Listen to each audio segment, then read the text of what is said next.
আসসালামু আলাইকুম।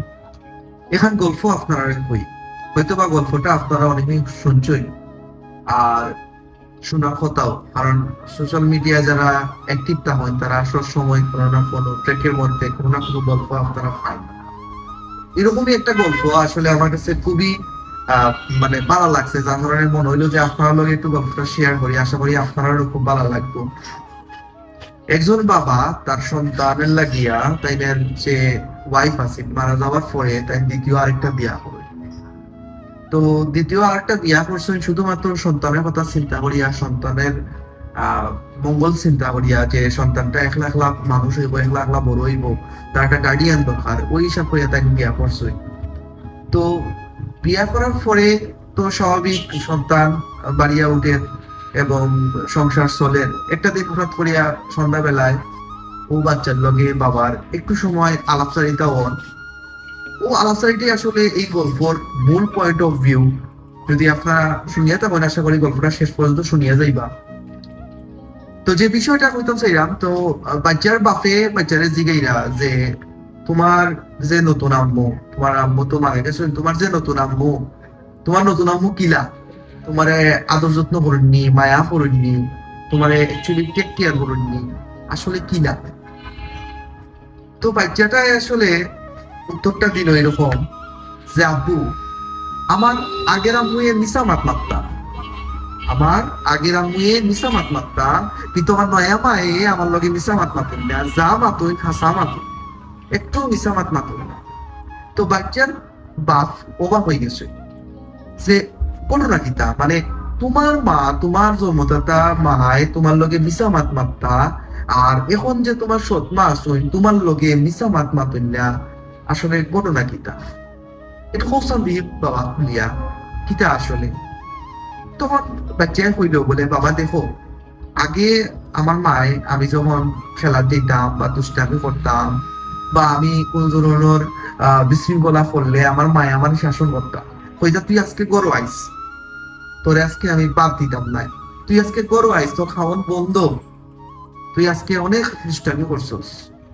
কিন্তু দিন শেষে যখন আমি গরু আইতাম, আমার কি তোমার মায় ঠিকই বাদ দিত, আমি ভাত খাইতাম। আর তখন তোর মায় তাই মিশা মাত মাতুই না, আমি সারাদিন যদি দুষ্টামি করি, দিন শেষে যদি আমি বড় আই, আমার হাসা হাসা তাই বাদ দিই। এবং কোন মায় মিশা মাত মাতু, হাসা মাত মাতু। এই কথাটা শোনার পরে বাপে মানে এক ধরনের থমকি গেছে। তাই কিতা হইতা, মানে কিভাবে তাইনের মনোভাব প্রকাশ করতে, তাই কোনো ভাষা পাই না। তাই খুব মানে দুই চোখে দিয়ে ফানি জড়জড়াই পড়ছে। তাই বাচ্চারে আগলাই ধরলা, কুলো নিলা, নিয়ে শক্ত বুঝা ধরলা, খুব জোরে চিৎকার দিয়ে হাওয়া মাওয়া করে হাঁটলা। আইনা একটা কথাই কইলা, রে বাবা, আজকে থেকে তোর দায়িত্ব সব আমার, আমি তোর টেক কেয়ার করবো, আমি সারা কেউ তোর টেক কেয়ার করতো, আমি তোর টেক কেয়ার করবো। আসলে মূল যে বিষয়টা বা মূল যে আহ, কথাটা, এটা হইল কি আসলে জীবন একটাই, আর এই জীবনের মধ্যে বাপ মা একজনই হয়, এর কোনো বিকল্প হয় না। তো এই রমজান মাস যারা ওই বাপ মা আছেন, বেশি বেশি করে চেষ্টা করবো বাপ মায়ের খেদমত করার। আর যারা বাচ্চার বাপ মা আছেন, তারাও বাচ্চার অনেক টেক কেয়ার করবো, কারণ একটার লগে আরেকটার কিন্তু যুগ বন্ধন বা মিল বন্ধন হওয়া যায়, একটা ছাড়া আরেকটা অপরিপক্ষ বা অসম্পূর্ণ। তো যাই হোক, আমার কথা হয়তো বা আপনারা বুঝুন কিনা জানলাম না, বাট এই গল্পটা যখন আমি শুনছি, শোনা মাত্রই সত্য কথা যেটা আমার চোখে অটো পানি আইছে, কারণ কথাগুলো কিন্তু চির সত্য, চির বাস্তব।